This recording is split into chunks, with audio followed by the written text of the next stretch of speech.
WFIL-TV, in cooperation with the colleges and the universities of the Delaware Valley, presents the University of the Air. This morning, Dr. William Pitt, Associate Professor of Psychology at Glassboro State College, presents another in the series, Human Relationships. Good morning. I've had some interesting letters, and so I'll give the glasses an extra twirl this morning because so many people said I ought to do this. So there's a twirl for the ones that are interested. Today is the wrap-up, actually, and we want to put across some of the ideas that we have been playing around with for some 16 weeks. Now, we've been talking about responsibility, which seems to me to be the essence of the educational pattern of what we're trying to talk to you people about. Well, several people have said, well, this is all very well, but is there any way in which this really works? So we thought, as representatives of a relatively new and progressively oriented institution, New Jersey State College at Glassboro, that we would call upon the experience of the College of William and Mary, which is the second oldest college in the country and which has had an honor system in vogue and functioning since 1779. Now, from 1960, that means they've had 181 years of experience in trying to teach the idea of responsibility through an honor system. And we're very fortunate that we have a Professor Scammon, Howard Scammon, who has come up from William and Mary to be with us this morning. Hi, Howard. It's good to see you. Hello, Bill. And Howard is going to talk to us today about how this works. Well, Howard, we're thinking of the honor code as such. Beginning in 1779, is this a fact? Right. In 1779, two of the priorities of the college came into being that year. One was the elective system, as far as the courses that were concerned. The other was the honor system. And perhaps 1779 as a date is just another one of them in American history. But if you go back and realize that in 1779, this country, the colonies, was still fighting England. And not knowing, although they must have had belief, how the outcome would be, it's still 2 years before the surrender of Cornwallis at Yorktown. And at that time, in 1779, there was granted to the students the responsibility of their own honor, that they could take examinations under an honor system. Prior to that time, it must have been similar to a police system under which the classes were governed. And the college then has functioned in terms of an examination. These young people all over the country coming to this college since 1779 in this honor system? Yes. And I presume you've had some problems, and... Of course, there are problems, but why are not, they're not problems? If you look at the front page of the paper, I'd say that society has a great deal of problems as far as an individual's responsibility is concerned in society. Now, you see this then, Howard, as I gather it, as something which relates to the, well, our materialistic society and the day-to-day business of practical living. Isn't this true? Don't you have, or do you see this as, let's say, people go off and get an education and they come and may or may not apply it? How do you see Well, what is an education when you come right down to it? Is it not, one, educating a person into the idea of responsibility? If, for example, when the students arrive at the College of William and Mary, they already have an environment which has been established in 1779, an environment which is regulated and controlled and educated by means of an honor system. In other words, a student comes there with the idea of developing his own sense of honor. Yes, now this development business. My youngster, who is a freshman, as you know, down there, and he's had now one semester, and I was amazed. Here's a youngster who's had background in New York, he's a New Englander originally, and New Jersey, and now he is down there. And I'm impressed by a couple of comments he made about this. He said he felt that this made a certain pressure on him, a responsibility on him, even though he thought he was honest and he hoped everybody would be. What is the answer to this? What's the function of the student and the student body in this? How does it go? Well, as far as the system itself is concerned, you must realize that it is a student government. In other words, the honor system is set up and handled by the students themselves. 3 members of the senior class, 3 of the junior class, 2 of the sophomore class are elected by the students at large. And they are the representatives for the student body. And they actually sign this card, don't they? This card That's says, right. by the way, this card says that I've read the statement, the honor pledge card, and I pledge this. Each student signs this. Is this right? That is very true. And this is the Flat Hat, the college newspaper. And I notice here, the camera may be able to pick this up, where it says honor trials, charge stealing, plea not guilty, verdict guilty, penalty suspension for the rest of the semester. Now, this is right in the front page of the paper and is a kind of a block item. Now, is this usual? Well, it is usual This is that a report is given like in that. case of an honor trial. Yes, No name? No name, nothing. But also, you forgot to mention the fact that there were 2 other cases there that had not guilty plead, and not guilty was the finding. Yes, right here. This is indeed true. I missed that. And Now, complete students? No faculty? No faculty, no. In case any student is reported to the Honor Council, the Student Council, the Honor Council, will meet, they will discuss, they will find out everything that they can relative to the case itself. The students then, on their finding, will give their report to the administration, and the administration will back up the findings of the Honor Council. Well, now, where does the faculty fit in this? You remember the faculty at William Mary. Now, what do you do about this? Well, as far as faculty is concerned, if I were a new member of the faculty, during the first meeting of the faculty, representatives, the president of the Men and Women's Honor Council, students, will come to the faculty meeting and explain the honor system to the new members of the faculty.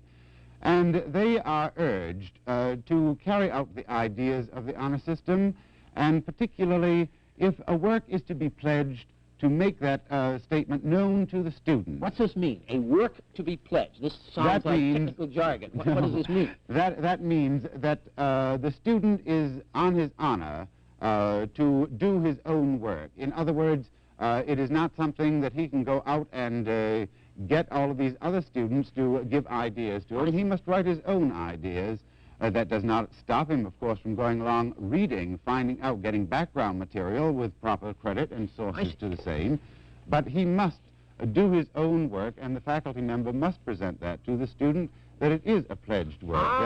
Yes, I see now. The faculty very definitely has its responsibility. Indeed it does. And the responsibility seems to me a little bit like the way people were talking about out here. Your responsibility in terms of trying to get the youngsters to do something. The faculty must make the ground rules clear to the student. In other words, says, now on this thing, you may not contact with your buddies or in the snack bar, but on something else, you might well go to the library, a number of things. Right. Isn't this true? Very true. And then, do you see a similarity here, Howard, between the family situation in today's world? Well, for example, when a student comes to the College of William and Mary, is he full of honor? I mean, has the family failed in its duty, as the family decided, we'll let the high school take care of that, or the prep school, or wherever he may be. We'll let the church take care of this. He should have a sense of honor. We know roughly what honor is, and we'll hope that there's some of it's going to rub off on our child. Well, when the student arrives at the College of William and Mary, he has already found an environment in which certain standards are maintained, and it's up to the student to modify or expand or develop and grow in sense of honor. Yes. Now, I like this concept. Obviously, this is what I have been talking about. This is what I've been trying to hammer across to people. And the reason that you give us such good information is that this isn't something that's dreamed up. Here are people who have been doing this for 180-odd years. They know something about it. And we at a new institution, progressively oriented as Glassboro is, very glad to say that when you get specific, practical, highly organized information and experience, you should use it. Now, all very well. But look, Howard, it seems to me, here's the punch question as I see it. In some measure, isn't this a pie-in-the-sky bit? Isn't this, well, a little like our good friend Norman Vincent Peale says that, well, if you're a good man, and you work hard, and you're faithful, you know, that it'll come out kind of good. No. Is it really practical? Well, of course it's practical. There are several instances, perhaps, in a student deciding that he's either going to the library or going someplace and is carrying books with him. He'll just leave his books somewhere on the campus, and they'll stay there. This is good. Until he remembers where he left them, and will stop by and pick them up. There was one time a coat was left in Phi Beta Kappa Hall. A student wrote a letter to the Honor Council and said that he'd lost his coat, and would it be possible for the Honor System the Honor Council to find it for him. It had been in Phi Beta Kappa for 2 weeks. No one had taken it. It was right there. As soon as I received notice of the fact that a coat was missing, I remembered having seen it there. It was left on the piano, and for 2 weeks it stayed there. That's very interesting. You know, it's unique also, of course, that Phi Beta Kappa was founded at William Mary, and it is nice that your office and the rest of it is right in this memorial to this famous institution. Now, what about your own experiences, Howard? You were a student at William Mary before you became a faculty member. And how far does this go back as far as your personal experience, as of against the 181 years that we know about? Where do you stand in the percentage of 181? About 10%? I've had about 15 years from the time of as a student and also a faculty member. And as a student, my enjoyment was the fact that I did not have a proctor breathing down my neck. It would make me very, very nervous. I don't think that I would be able to write an examination. The sense that you can go into the examination room, you're given the examination, no one is around, you merely take that examination. If you want to leave the room, if you want to go out to smoke a cigarette, you can do so, you can go out into the hall, you can come on back. You're not checked. Now, what do you do as a faculty member? As a faculty member, I go in, I will give my examination to the students, I will read through the examination in case there's any doubtful point. At that particular time, if there's anything that puzzles the student, he can certainly ask me questions relative to it. I'm not going to give the answer. I will give the examination to the students, as I say. I'll leave the building, I'll leave the room. I'm at free, not with the idea that I'm shirking my duty, but I do not feel that I should question the student's honor. I think he's honorable, that he has that sense of honor. Yes. And it almost seems to me that if you're going into the proctor system, right off the bat, you're saying, you students are not with, you have no honor. You must be and checked therefore, upon. yes. And I'm going to stand here and I'm going to watch you the entire time. Yes. This way, I feel that the students are honorable and that I can leave them, and I have enough faith, I suppose, in students to believe that they are going to be honorable. You see, as you look at our society, Howard, and I've been screaming about it, and the people know that I certainly am not one who says that this is the best of all possible worlds by any means. I certainly recognize some real problems in our society. Now, in your experience, and you were a member of Honor Council, weren't you, as a student? Yes, I was. As you see this, as a student and as a faculty member and as an observer about our times, do you feel that, from an educational standpoint, that this is a device to teach? Yes. For example, a student, when he is taking an examination under pressure, he is also under pressure. He must use control. He must use discipline. Because where else are you going to get it? In society at large, it's very true. You have a police system. They'll run around, they'll check the bank robber, etc., etc. We know that those are not the right things in terms of honor. At school, it is the students themselves who are, if you want to call it a police system, but I don't like the word police system, that they have that sense of control and discipline, and that they can train themselves, and that they can develop into persons who have a sense of right and wrong. And I think that society proves to be bigger and better because of the honor system at the College of William and Mary. This is what I was hoping, Howard. I want to thank you very much for giving us this experience, because this is really the wrap-up for my program. Here is proof that it can happen. It is up to you, ladies and gentlemen, if you're ever going to do anything about children, if you're ever going to do anything about the society that we talk about, the things that I have been saying, we're too big, we're too specialized, we're too many things. Do you follow me?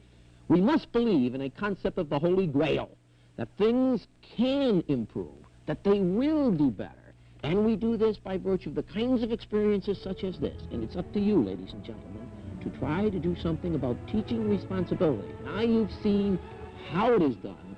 I hope that you'll carry out some of these things. It's been very pleasant being with you. And again, thank you, Howard. Thanks very much. This morning, Dr. William Pitt, Associate Professor of Psychology at Glassboro State College, has presented another in the series Human Relationships. The University of the Air will continue in a moment.